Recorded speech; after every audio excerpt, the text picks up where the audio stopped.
Muito bem, pessoal. Aí, ó, uma palestra para enriquecer a nossa sabedoria. Eu vou convidar agora um colega, esse cara eu vou chamar de mestre Jedi por alguns motivos, ele deve estar até agora dando um sorrisão ali.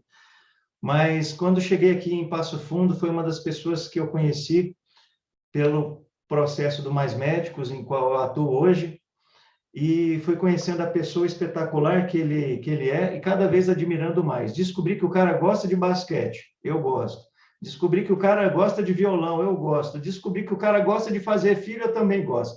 Então, a gente hoje está na mesma onda. E quando eu crescer, eu quero ser grande igual ele. Não estou falando de tamanho, não, mestre. Tamanho de pessoa. Vou apresentar a vocês o José Ribamar Fernandes Saraiva Júnior, famoso Dr. Saraiva. Ele é médico, psiquiatra, mestre em envelhecimento humano pela UPF. Ele é especialista em medicina da família e comunidade, em psiquiatria, em dependência química, em psicoterapia, preceptoria médica, pelo Hospital Sírio-Libanês. Professor de residência em geriatria, aqui em Passo Fundo, pelo Hospital São Vicente e pela UFFS. Psiquiatra do IPP e um dos coordenadores e inspiradores do projeto SPEC, Serviço de Psiquiatria e Estimulação Cerebral. Eu convido aqui para entrar na nossa conversa o Dr. Saraiva, meu amigo. Seja bem-vindo. Querido Omar, olha, fiquei até emocionado aqui com tuas palavras, viu? Só A, a, verdade. única, a única coisa que está faltando mesmo é a gente marcar o basquetinho, né? Aí vai fechar todas. Mas Vamos vamos lá, lá, meu queridão, vamos vamos lá. marcar. Em primeiro lugar, eu queria te agradecer muito, né, a oportunidade de estar aqui, te dizer que, cara, eu te admiro demais por tudo que você tem feito, pela sua visão de mundo, né, de como ser humano e a visão da medicina também, né? Te dizer que para mim é uma honra poder estar te acompanhando mais médico e tenho aprendido muito contigo a cada dia, né? Então, sinto-me honradíssimo em estar aqui, muito obrigado mesmo de coração, tá? Eu vou Obrigado. compartilhar então uma tela aqui, para a gente poder começar. Beleza. Quero dar bom dia a todos aí que estão acompanhando a gente. E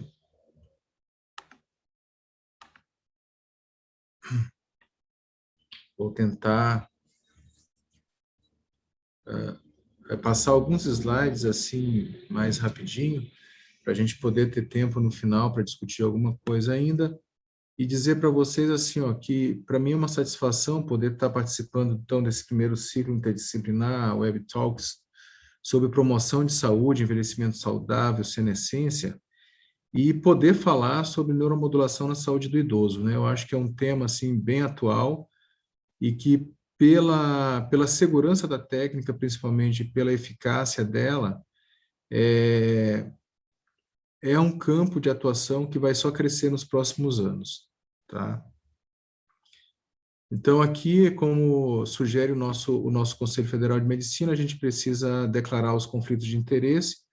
Então, os meus conflitos são esses. Eu tenho alguns financiamentos de pesquisa, participo de ensaios multicêntricos financiados pela indústria e algumas palestras de educação continuada, educação permanente, também patrocinado pela indústria, mas que, para essa palestra, não tem nenhuma influência da indústria farmacêutica. Então, e essa é a bandeira que hoje é a principal bandeira que a gente levanta, porque está sendo um marco, né, pessoal, da psiquiatria da região aqui do Planalto Médio Gaúcho, a gente poder contar com uma equipe multiprofissional focada na reabilitação da saúde mental, tendo como um pano de fundo aí a estimulação cerebral, né? Então, há 2 semanas nós fizemos a primeira eletroconvulsoterapia em paciente idosa aqui na região.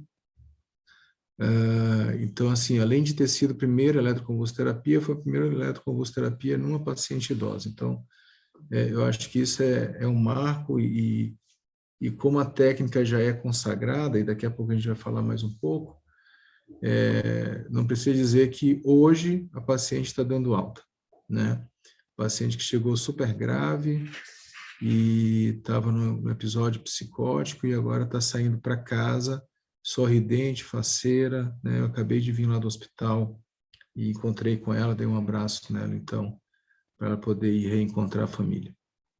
Pessoal, a gente vai seguir essa trilha aqui, então eu vou contextualizar um pouquinho para vocês, segurança da neuromodulação, a mostrar algumas evidências e em que a técnica é aplicada, é indicada, perspectivas no século XXI, alguns pontos quentes e as referências que a gente utilizou para essa apresentação.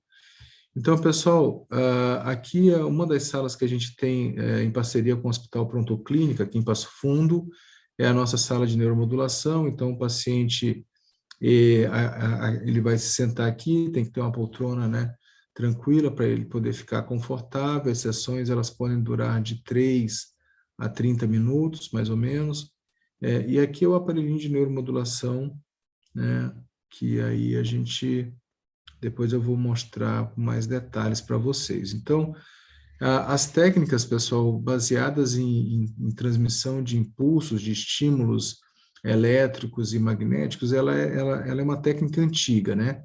Então, assim, desde o início da era cristã, a gente já tem relatos na literatura de que se usava, por exemplo, o peixe torpedo, né, que era um peixe que dava uma descarga elétrica importante para tratar quadros de dor crônica, de enxaquecas, de cefaleias e tal. Então, é bem interessante. E como tudo na área da saúde e na ciência, dependendo do contexto histórico, os estudos eles aumentam ou eles diminuem, né, dependendo da inclinação científica da época. Então, no início da era cristã se tem relatos disso, depois passou-se muito tempo em que as estimulações elétricas elas caíram em esquecimento, vamos dizer assim. Voltando já no século XIX, né, quando reinicia, então, todo aquele boom de cientificismo ali, com a era do iluminismo, né, o século das luzes e tal. E aí a gente tem ali mais ou menos 1800 o advento da pilha ali com Alessandro Volta, né? E depois o Luigi Galvani ele começa a fazer experimentos com estimulação muscular nos sapos. E depois disso tem o sobrinho dele, o Giovanni Aldini, que conseguiu fazer estimulação de musculatura em cadáveres. Então a gente teve realmente ali ó, as fotinhas, né, que como eram feitas as pilhas lá na época, no início da pilha, né, e aqui os experimentos que faziam com peças ali de sapos, né, musculatura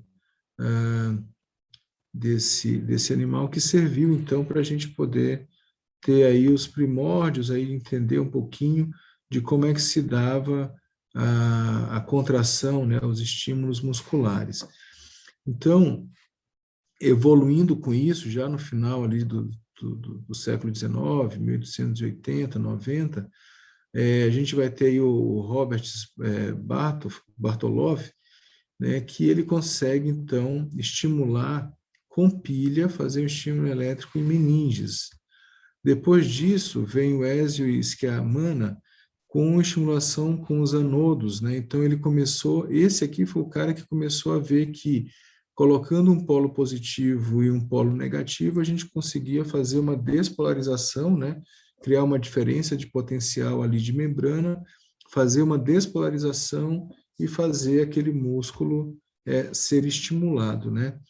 Já em 1938, então, a gente vai ter a remissão dos sintomas, a primeira remissão de sintomas psicóticos, então algo muito parecido com essa paciente que eu relatei para vocês agora, que está dando alta hoje, depois da quinta sessão de eletroconvulsoterapia, né, que era, vamos seguir um protocolo de 10 sessões, mas com 5 sessões ela já teve remissão dos sintomas e já está conseguindo ir para casa. Então, assim, ele fez 11 ciclos de sessões, né, de ECT em paciente psicótico com remissão. Então, só lembrar, pessoal, que essa época aqui, 1938, é uma época, então, que não existia ainda psicofármaco, né? Existe uma controvérsia aí na literatura sobre qual foi o primeiro psicofármaco a ser lançado. Alguns dizem que foi a clorpromazina, né? Quem é mais adepto da literatura americana, em 1948, outros dizem que no mesmo ano o lítio, e um pouco antes, o lítio já teria sido lançado, porém, como foi na Europa e foi lançado pelos holandeses, não caiu logo na literatura. Mas o certo é que, antes de 1948, a gente não existia ainda psicofármacos. Então, como é que era feito o tratamento dos pacientes psiquiátricos, né? Já se sabia que induzir convulsões nos pacientes estimulava, né, se imaginava, se intuía que estimulava os neurotransmissores, os pacientes, de alguma forma, eles melhoravam. Então, isso fez com que, juntando com esses experimentos elétricos aí que já vinha no século XIX, fez com que a gente conseguisse desenvolver a técnica da eletroconvulsoterapia. Nessa época, então, antes da técnica da eletroconvulsoterapia, se dava alternava banhos quentes e frios, se estimulava o paciente dentro do hospital a ele não dormir, porque aí privação de sono acaba estimulando os neurotransmissores, né? E daí, depois de 2, 3 semanas com privação de sono, o paciente acabava melhorando, por exemplo, do estado depressivo. Não se sabia na época que isso acabava não se sustentando e depois o paciente piorava novamente, até de forma mais grave. Se tinha cadeiras giratórias, né, que você colocava o paciente de cabeça para baixo, quem puder ter a oportunidade de conhecer, de visitar o Hospital Psiquiátrico São Pedro, ali em Porto Alegre, pode ainda olhar uma cadeira dessas, né? Então tinha uma manivela, se pendurava o paciente ali de cabeça para baixo, girava a manivela até ele convulsionar e depois melhorava. Tinha a famosa malarioterapia, né, também, que se induzia febres quartãs e tessãs, né, febres altíssimas, o paciente convulsionava, também melhorava. Então, o advento da eletroconvulsoterapia na época, por mais que ainda não era feita sob anestesia, como é hoje, mas foi um grande marco para o tratamento de doenças psiquiátricas graves, né? Evoluindo a partir de então, e com estudos do cérebro, né, das partes estruturais realmente, e vendo que cada região do cérebro ela tinha uma conexão com partes do corpo, o PENFID, né, ele acaba, então, desenvolvendo o que hoje a gente chama de homúnculos de PENFID, né, onde a gente sabe bem direitinho cada região do cérebro, e até hoje é baseado nisso aqui que a gente, por exemplo, calcula o limiar de estimulação dos pacientes. Então, a gente coloca lá a nossa bobina magnética, por exemplo, em cima do giro motor, e a gente vai testando, vai calculando o limiar dele, vai testando o limiar dele, até que o dedão do paciente consegue fazer um movimento involuntário, e ali a gente achou o limiar de estimulação magnética, por exemplo, para esse paciente. Então, a gente coloca geralmente bem aqui, ó, bem nessa região mesmo, né, bem como é feito aqui no homúnculo, né? E então a gente vai posicionar a nossa bobina aqui, e aí vamos emitir uma determinada frequência modulada ali de estímulo, e aí ele vai até esse dedinho ali dele poder mexer. Então, isso foi sensacional, porque aí a gente viu que não precisava abrir o crânio da pessoa para poder fazer um estímulo, né, de uma determinada área. A gente começou a ver que, dependendo do tipo de corrente que se usava, mesmo de forma externa da calota óssea, a gente conseguia a transmissão dentro do cérebro, né? Então, são marcos assim magníficos, né, pessoal? E aqui só na linha do tempo, para a gente poder ir vendo assim. Então, ali, a partir desses experimentos nas regiões específicas do cérebro em 1960, a gente começa, então, a perceber que já se sabia das estimulações profundas, né, que se a gente abrisse, né, a calota craniana e estimulasse diretamente, né, alguma região do cérebro, a gente ia ter um certo resultado, dependendo da técnica utilizada e o que você queria estimular. Em 1985, então, começa a ter as questões de estimulação magnética transcraniana para ferramenta diagnóstica de mapeamento cerebral, né? Isso aí também é feito até hoje, dá para se fazer com essa mesma máquina o mapeamento, por exemplo, e tirar as dimensões de um tumor, por exemplo, como ferramenta diagnóstica prévia de uma neurocirurgia, né? Em 1990 avançam com o avanço da técnica, a gente descobre então que fazer estimulações magnéticas transcranianas repetitiva trazia benefício para pacientes com depressão. E isso foi evoluindo a ponto de que, em 2008, o FDA americano acaba por indicar e aprova a utilização da estimulação magnética transcraniana para tratamento da depressão. Então, nessa fase de 2000 a 2010, a gente vai ter muitos estímulos, muitos experimentos com estimulação cerebral, seja ela estimulação transcraniana, por efeito magnético, por corrente elétrica contínua, a própria eletroconvulsoterapia, que aí passou, né, a se aprimorar a técnica, e hoje o estímulo que a gente quer, ideal, é um estímulo de 15 a 25 segundos, em que é feito em bloco cirúrgico, sob anestesia, tudo direitinho, né? E a gente só sabe que o paciente está convulsionando porque ele fecha a mão ou porque a gente olha o traçado do eletroencefalograma descendo na máquina ali. Então, com esses adventos todos, a gente acaba hoje tendo aprovação dessas técnicas de estimulação cerebral para uma gama enorme de transtornos aí ligados à neuropsiquiatria, né? Aqui para vocês verem o quanto se evoluiu em termos de pesquisa, e se você colocar ali no PubMed as pesquisas envolvendo neuromodulação, você vai encontrar aí 544.813 resultados com essa curva de apresentação aí desde 1945 até hoje. Se a gente for falar em segurança da técnica, pessoal, a técnica de estimulação, ela é muito segura. Então, tanto as estimulações magnéticas transcranianas repetitivas, como as estimulações transcranianas por corrente contínua, elas são técnicas não invasivas, né, que acabam acompanhando protocolos de segurança para o paciente. Por exemplo, a gente checa medicações, a gente checa limiar convulsígeno, a gente checa a história de doença convulsiva ou epilética no paciente, o uso de drogas,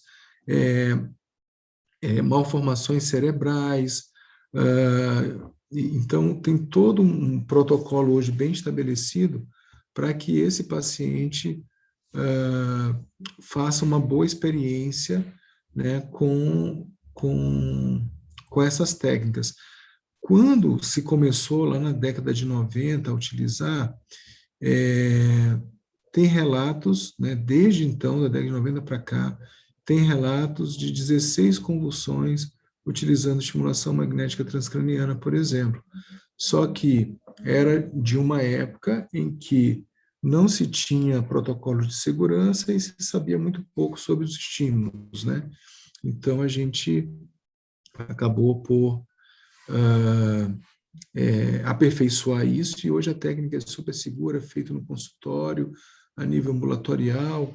Lá em 2011, quando eu tive a primeira oportunidade de ter acesso ao conhecimento e fazer os primeiros cursos, a máquina fazia muito barulho, então tinha até alguns colegas que optavam em fazer uso de equipamentos de proteção individual por causa da audição, pedir avaliação com periodicamente, mas hoje a coisa avançou de uma forma que o estímulo já, o som emitido pela máquina já não causa tanto transtorno assim.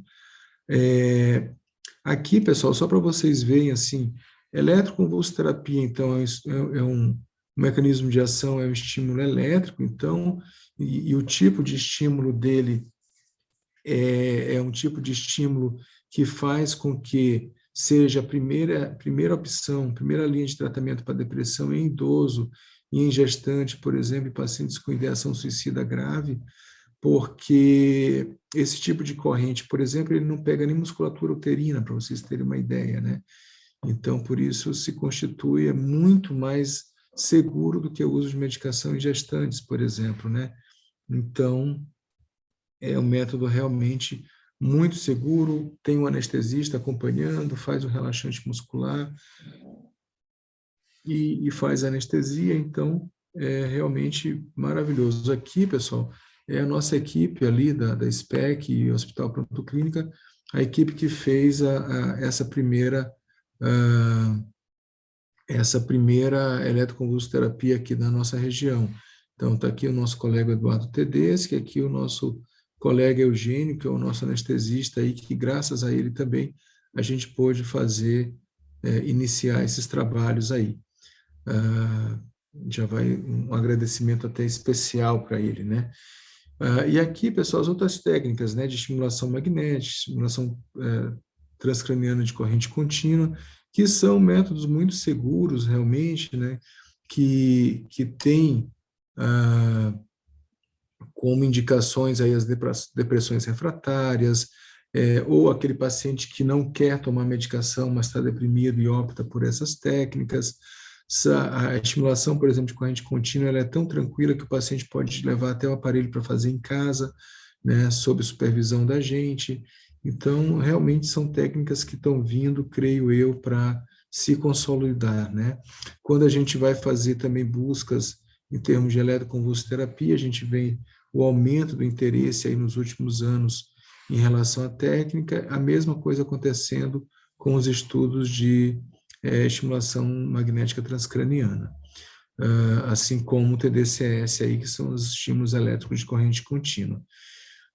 Quando a gente pensa em algumas evidências, pessoal, na psiquiatria e na neurologia, a gente vê que essas técnicas estão indicadas, então, para doença de Parkinson, para epilepsia, distonia, distúrbios cognitivos, dor aguda, dor crônica, tinnitus. Então, até na questão da dor, né, nas cefaleias e tal, a gente está tendo também lá na SPEC uma ótima experiência da nossa fisioterapeuta, a Karine,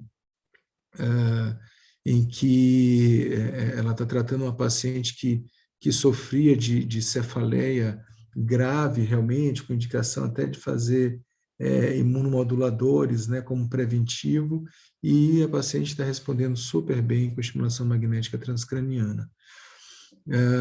Na psiquiatria, pessoal, depressão maior, transtorno afetivo bipolar, esquizofrenia, principalmente na alucinação auditiva residual, quando o paciente já estabilizou o quadro, transtorno obsessivo compulsivo, dependência química, transtorno do desenvolvimento. Então, é muito interessante para a agitação psicomotora em autismo, né?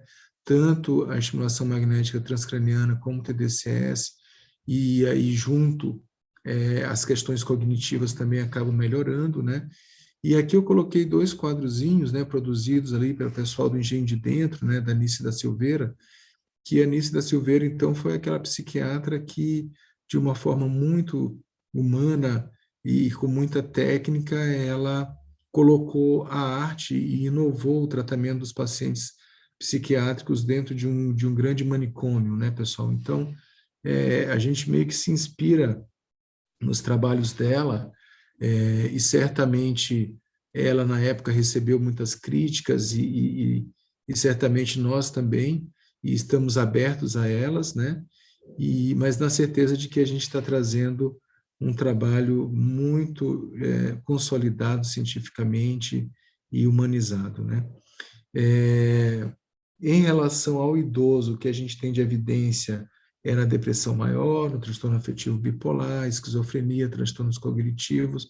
A reabilitação pós-AVC é fantástica, né?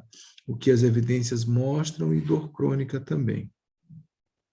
Então, o que a gente tem de perspectivas para o século XXI aí, pessoal?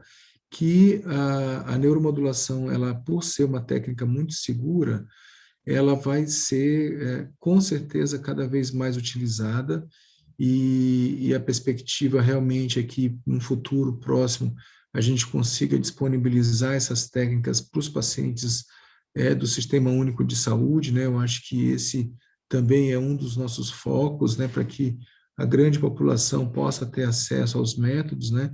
E pela ausência de efeitos adversos graves, né? E a eficácia, com certeza, se a gente consegue também integrar o tratamento farmacológico a essas técnicas, a gente vai ter resultados muito bons e vai conseguir ajudar muita gente, né? Então, pontos quentes aqui da nossa apresentação. A gente tem, então, que o ECT é o tratamento mais rápido e eficaz em idosos com depressão maior. Isso é uma evidência robusta mesmo, né? Tanto que em todos os guidelines para o tratamento de depressão, a ECT se constitui a primeira escolha para tratamento de depressão grave para idoso, né? E transtornos psiquiátricos graves, como também o transtorno afetivo bipolar e as psicoses, né?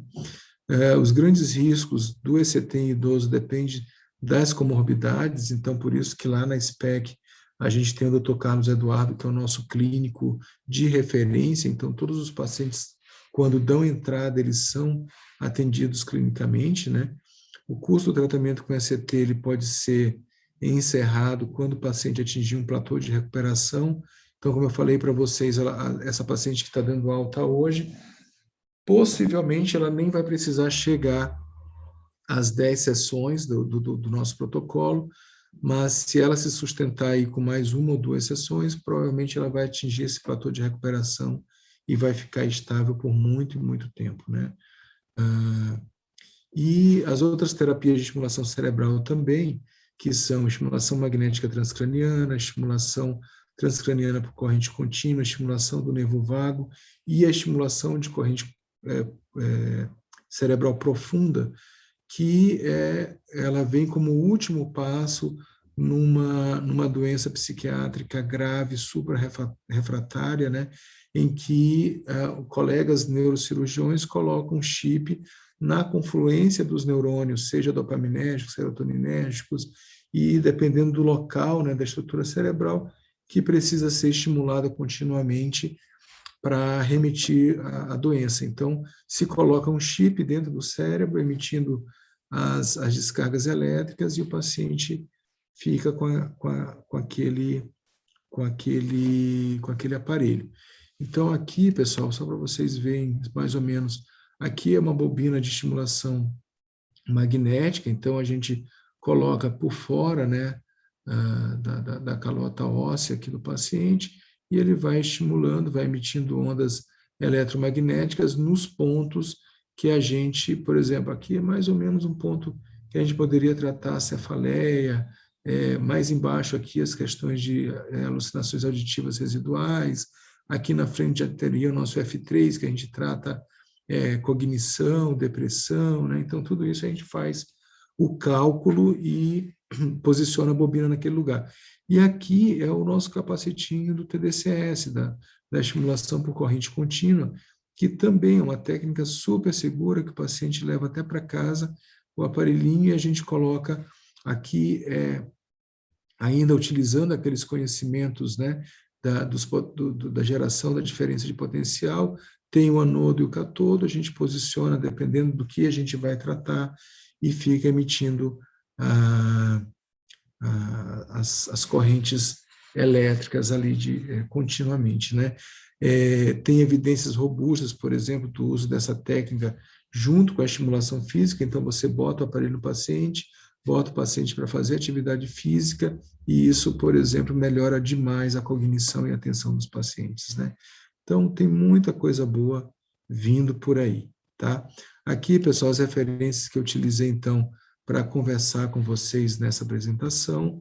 E aqui a nossa equipe, que, por sinal, essa fotinha aqui, ó, é de agora de manhã, né? A nossa equipe toda reunida lá. Então, aqui estou eu, o Jackson, o Eduardo, o Diego, o Carlos Eduardo, a Marina, a Ângela, a Salete, a Fernanda, a, a Angelita, né, que ali nós temos ali arte terapeuta, educadora física, enfermeira, psicóloga, psicopedagoga, nós 4 psiquiatras, o nosso clínico, ficou faltando a nossa físio, a Karine, que está aqui dando apoio ao evento, né, mas agradeço a ela desde já. E aí deixar aí o nosso abraço para todos que estão ouvindo e mais uma vez agradecer ao Omar aí pela oportunidade de estar conversando com vocês. Querido, muito obrigado. Meu mestre, obrigado. Obrigado você por ter aceito e trazendo essas clarezas sobre um protocolo atual, um protocolo novo, e que as pessoas, às vezes, elas não compreendem bem, né? Elas acham que a neuromodulação, às vezes, é sofrida. E você citou o nome de um filme muito bom, de uma médica, na verdade, que gerou um filme, Nise, né? E eu acho que poderíamos deixar a sugestão para a galera assistir o filme, é muito bom. Se você não se importa, eu vou só compartilhar por um segundo aqui a tela do... Eu deixei ele já preparado aqui, veja se consegue ver por aí. Consegue visualizar? Sim, uma ótima dica, excelente. A gente deixa a dica aí para a galera, quem puder assistir, assista, vale muito a pena, por vários fatores, aí não nos cabe ficar falando do filme, porque senão a gente vai contar a história, né? Mas, enfim, quem não assistir não vai saber, né? Muito bom. Muito obrigado pelo seu aceite, tá? Então, tá, meu querido. Foi uma baita palestra aqui no Sul, a gente fala assim, bar, né? Pô, foi muito bom. Então, obrigado, de coração. Um beijão para todo mundo aí. Abração, beijão, valeu. Até mais.